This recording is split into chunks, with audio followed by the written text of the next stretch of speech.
हमें थोड़ी देर बाद का सीन दिखाया जाता है जहाँ पर रिशेल ने वो लेटर पढ़ा था और तब वो तो मुसलसल रोई जा रही थी। वो सोचती है मेरी मोम वो गुजर गई, अब मेरी मोम वो मेरी साइड पे नहीं होंगी।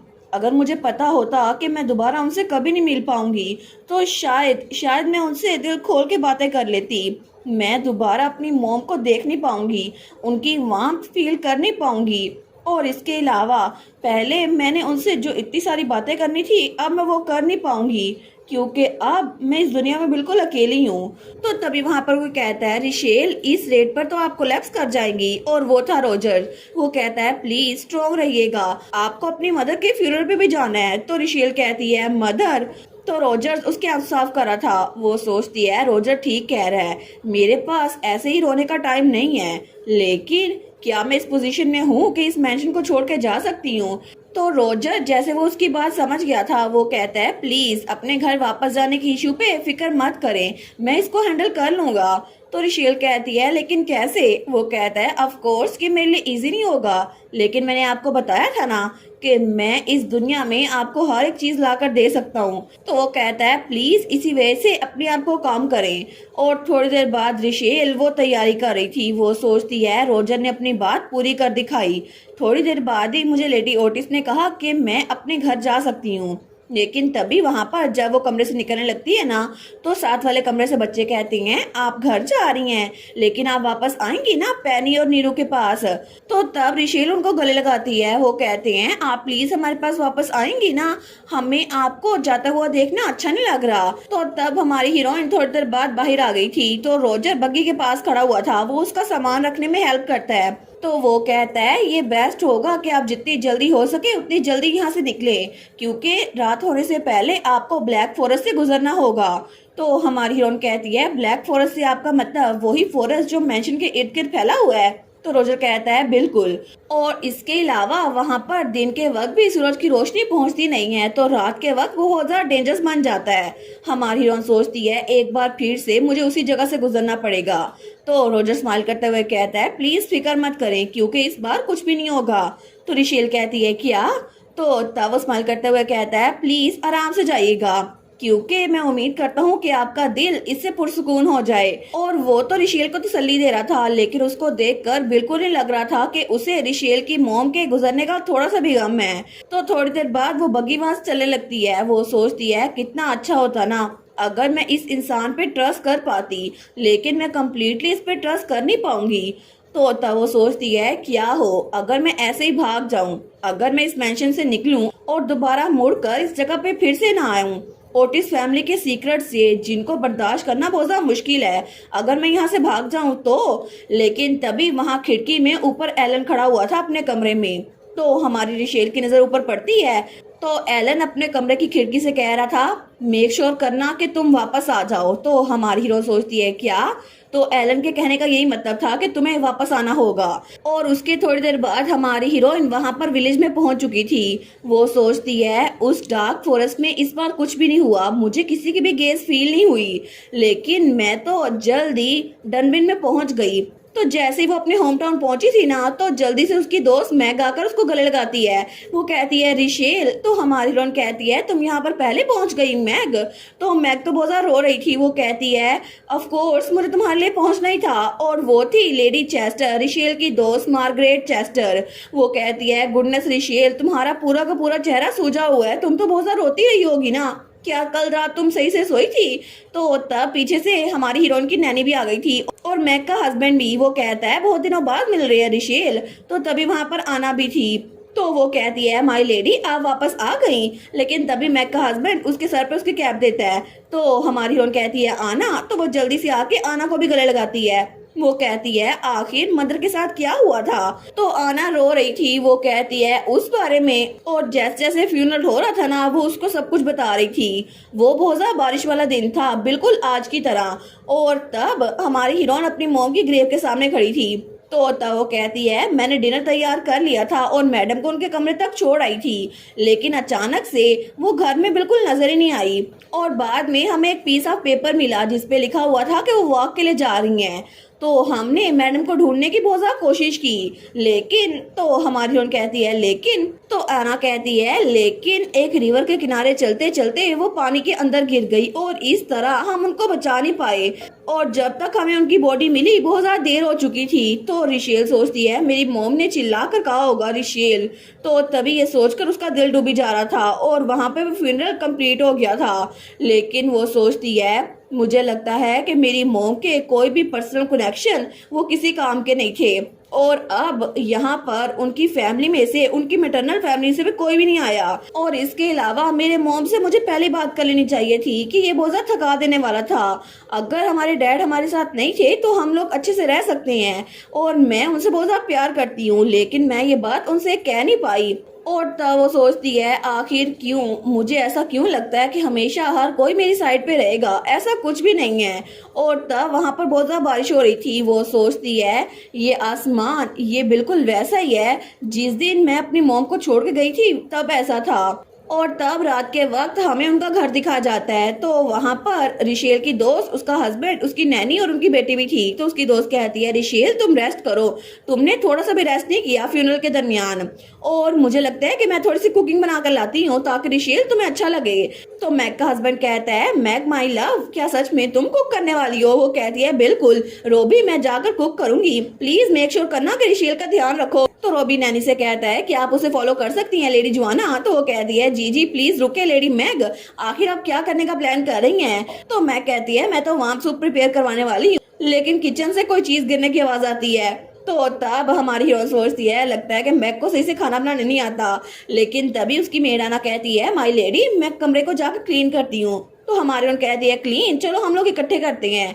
तो वो कहती है नहीं नहीं ये मेरी रिस्पॉन्सिबिलिटी है, प्लीज आराम करें माई लेडी। हमारी हीरोइन कहती है ठीक है। तो तब पीछे वहां पर रोबी और हमारी हीरोइन रह गई थी। तो रोबी मैग का हस्बैंड कहता है मुझे लगता है कि अब सिर्फ पीछे मैं ही रह गया हूँ आपको तसल्ली देने के लिए, लेकिन तब वो रिशेल की तरफ देखते हुए कहता है अभी के लिए क्या मैं आपको टी सर्व करूँ माई लेडी? तो पहले आप क्या डालेंगी, मिल्क या टी? वो कहती है पहले टी फिर मिल्क। वो कहता है ठीक है ठीक है। तो हमारी हीरोइन सोचती है ये है रॉबर्ट चेस्टर, ये है हेड ऑफ चेस्टर फैमिली, एक स्किल्ड बिजनेसमैन।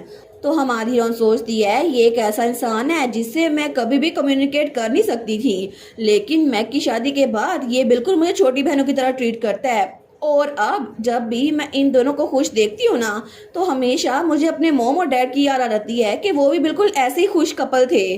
तो तभी उसने चाय बना ली थी। वो कहता है रिशेल ये ले लो। तो रिशेल कहती है थैंक यू। तो वो चाय को पीने लगती है। तो तब रोबी कहता है अच्छा तो अब बताओ कि तुम्हें कैसा लग रहा है? हमारी कहती है क्या ये चाय ये तो अच्छी बनी है। वो कहता है नहीं नहीं मैं पूछ रहा था कि सिचुएशन कैसी है, लेकिन मुझे लगता है कि आप हार्ड टाइम से गुजरी होंगी इसी वजह से मुझे ये पूछना नहीं चाहिए था। तो रिशेल कहती है अच्छा ये चाय के बारे में नहीं पूछ रहा था। तो वो कहता है लेकिन प्लीज सारी चीजें खुद हैंडल मत कीजिएगा, अगर कुछ भी चाहिए हो ना तो हमसे डिस्कस करने में बिल्कुल भी हिचकिचाइएगा मत और मैग और मैं हमेशा आपकी तरफ दौड़ते चले आएंगे, आपको ये बात पता है ना?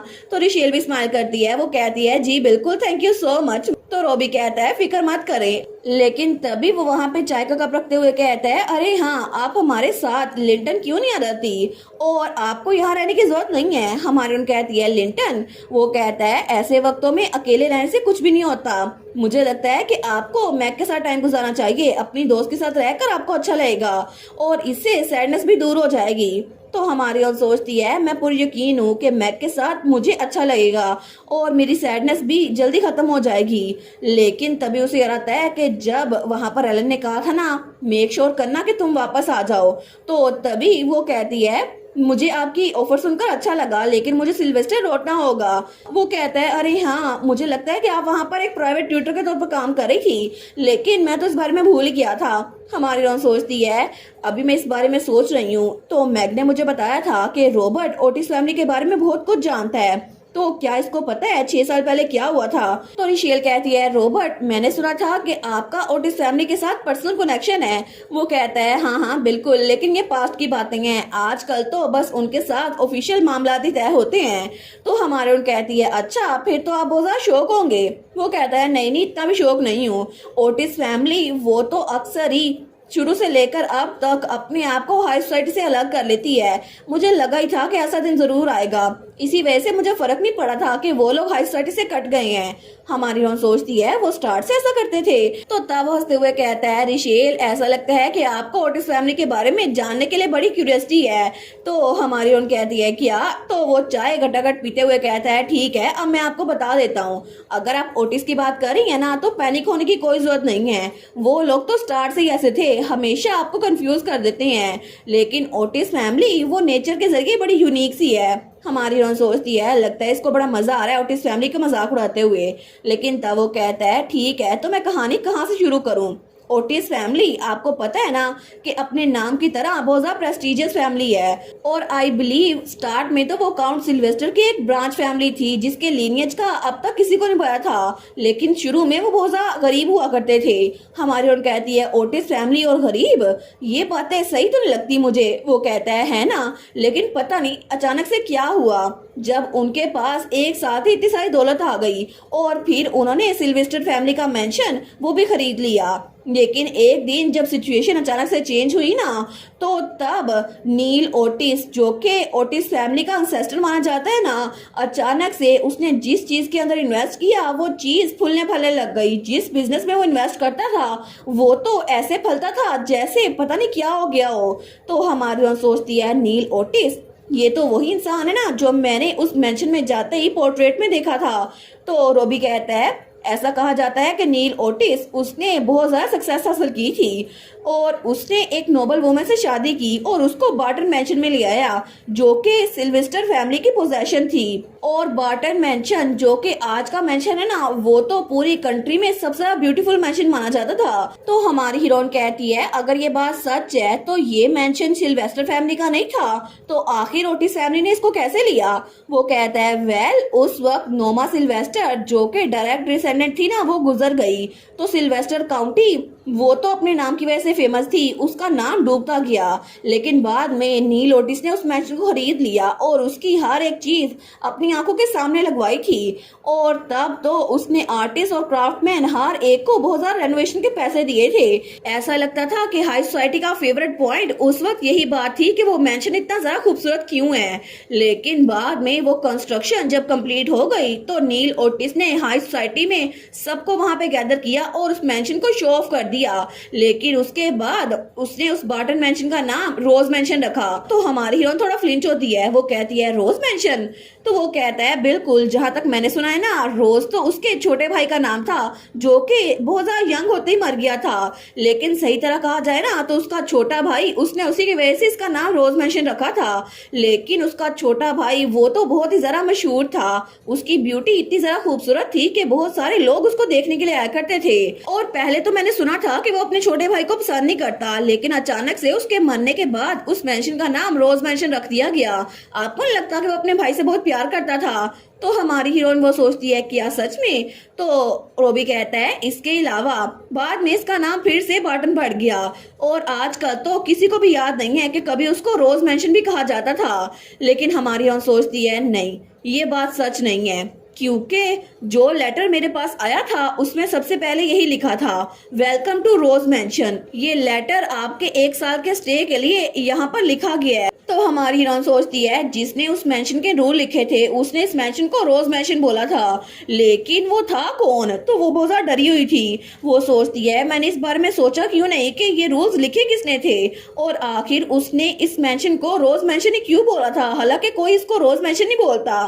तो तभी रॉबी कहता है, रिशेल क्या हुआ? तो हमारन कहती है, नहीं नहीं, क्या मैं कुछ और सुन सकती हूँ? वो कहता है, अगर तुम थक गई हो तो तुम जाके सो सकती हो। हमारन कहती है, नहीं नहीं मैं बिल्कुल ठीक हूँ। तो रॉबी कहता है, अच्छा अगर तुम्हें जान नहीं है तो मैं तुम्हें बता दूं, नील ओटिस उसकी प्रेस्टीज वो तो कंटिन्यू रही और उसके बाद वो लोग दोबारा कभी गरीब हुए ही नहीं।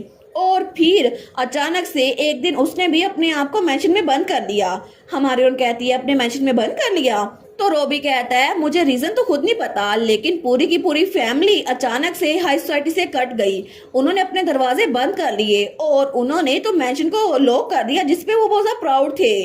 और बाद में मैंशन को तभी खोला जाता था जब किसी बेटे की कमिंग ऑफ एज सेरेमनी आनी होती थी। और नील ओटिस तब तक ऐसा लगता था कि वो गुजर चुका है, उसका फ्यूनरल वो कोई भी ज्वाइन नहीं कर पाया।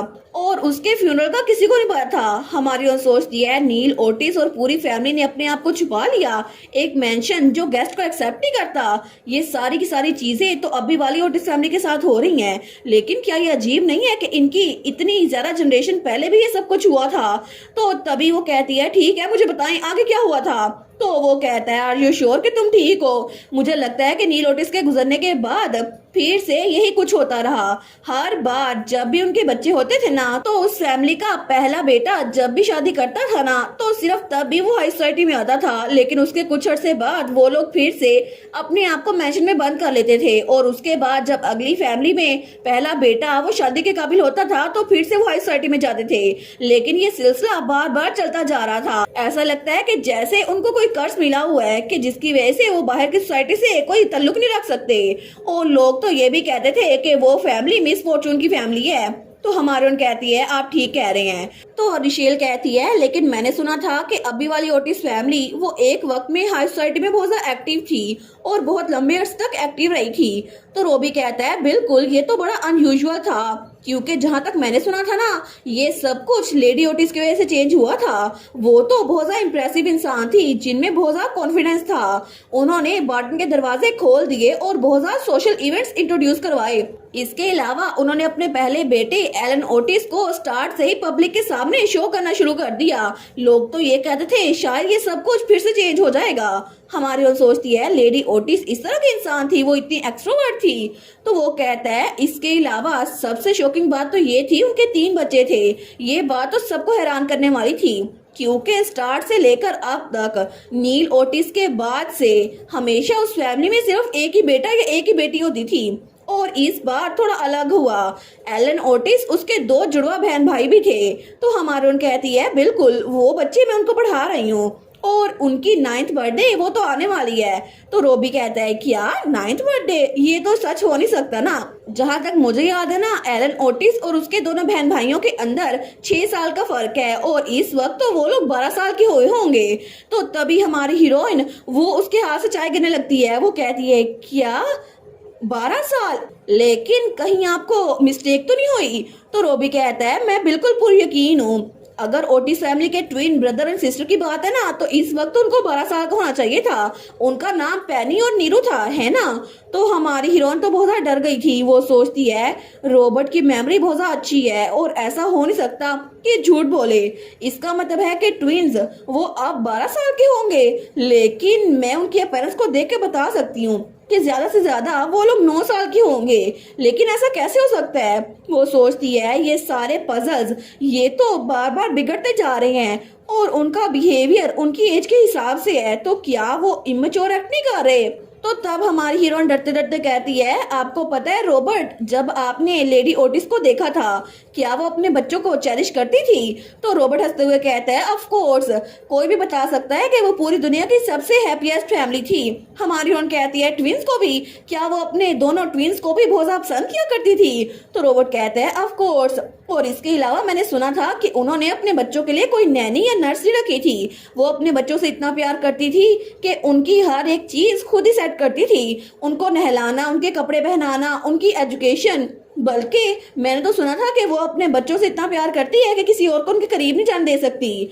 तो हमारी हम सोचती है अगर अभी मैं जो सोच रही हूँ ये सही हुआ तो इसका मतलब है, तो वो कहता है क्या वो ठीक है? लेडी ओटिस मेरा मतलब है, मैंने सुना था कि वो बहुत ज्यादा कॉन्फिडेंट है और उनको बाहर के लोगों से मिलना बहुत ज्यादा पसंद है, लेकिन पता नहीं अब वो कैसी होंगी। यंग मास्टर एलन वो भी बड़े हो गए होंगे ना, और अब तो वो एक अडल्ट बनने वाले हैं, तो वो हाई सोसाइटी में फिर से मिलेंगे ना। और मुझे लगा ही था ऐसा कुछ होगा और सोशल गैदरिंग दोबारा से शुरू हो जाएंगी, लेकिन इसके अलावा अभी तक कोई सोशल गैदरिंग स्टार्ट नहीं हुई। हालांकि एलन ओटिस की 18 बर्थडे आने वाली है और इसके अलावा लॉर्ड ओटिस भी अचानक से गायब हो गए, तो मैं फिक्रमंद हो रहा था। और बाकी लोग कैसे हैं? मैं तो सोच रहा था कि बच्चे कितने बड़े हो गए होंगे। तो तब हमारी हीरोइन वो सोचती है मैं इसको क्या बताऊं कि ये सब कुछ बिल्कुल वैसा नहीं हो रहा जैसे ये सोच रहा है। तो तभी वहां पे मैगा जाती है। वो कहती है टाड़ा, मैं यहाँ पर स्पेशल सूप लेकर आई हूँ। तो उसका हस्बैंड कहता है मैग माय डियर, आपको इतनी बड़ी ट्रे उठाने की जरूरत नहीं थी। तो वो उसके हाथ से ट्रे ले लेता है। तो मैग कहती है रिशेल जल्दी से इसको ट्राई करो ना, मुझे बताओ ये कैसा है। तो उसका हस्बैंड कहता है मैग क्या मेरे लिए भी कोई कुकिंग की है तुमने। वो कहती है तुम जाकर खुद ले सकते हो जो खाना खाना है। वो कहता है ठीक है, लेकिन तब वो किचन की तरफ भाग गया था। तो रिशेल कहती है ये तो बड़ा डिलीशियस है मैग। तो मैग कहती है सच में, और अगर अभी तक मेरी शादी ना हुई होती ना तो मैं जरूर एक शेफ बनती। लेकिन तभी उसका हस्बैंड वहां से आता है। वो कहता है माय डियर मैग प्लीज, अगर तुम्हें शेफ बनना है ना तो मैं तुम्हारा नंबर 1 कस्टमर हूंगा। और तब वो ब्रेड खाते हुए कहता है ये तो बहुत ज्यादा डिलीशियस है क्योंकि इसको तुमने चूज किया है। तो मैग भी स्माइल करते हुए कहती है सच में आप तो मेरी तारीफ करना कभी बंद ही नहीं करते, और आप तो हमेशा ऐसे ही ओवर रिएक्ट करते हैं जब भी मैं कुछ करूं। तो हमारी हीरोइन स्माइल करती है, लेकिन वो सोचती है एक हैप्पी फैमिली, एक हैप्पी कपल। इसके अलावा ओटिस फैमिली भी एक हैप्पी कपल थी, लेकिन वहां पर एक कर्ज आ गया जो कि उनके किए गए गुनाहों की वजह से था। तो तब वो सोचती है पता नहीं वो गुनाह था क्या। वो कर्ज वो तो ऐसा लगता है 6 साल पहले नहीं बल्कि नील ओटिस से, हेड ऑफ ओटिस फैमिली से प्रीवियस जनरेशन चलता आ रहा है, और हर जनरेशन में ये सब कुछ ऐसे ही होता आ रहा है। लेकिन फिर भी लेडी ओटिस वो तो बहुत ज्यादा एक्सट्रोवर्ट थी, उनको लोगों से मिलना बहुत पसंद था। तो अचानक से उन्होंने अपने आप को ऐसे बंद क्यों कर लिया और ओटिस फैमिली के दरवाजे फिर से बंद क्यों हो गए। लेकिन वो सोचती है आखिर वो इतनी ज्यादा कॉन्फिडेंट इंसान, वो अपने बच्चों से जो इतना प्यार करती थी, उन्होंने अपने बच्चों को अपने आप से दूर क्यों कर दिया।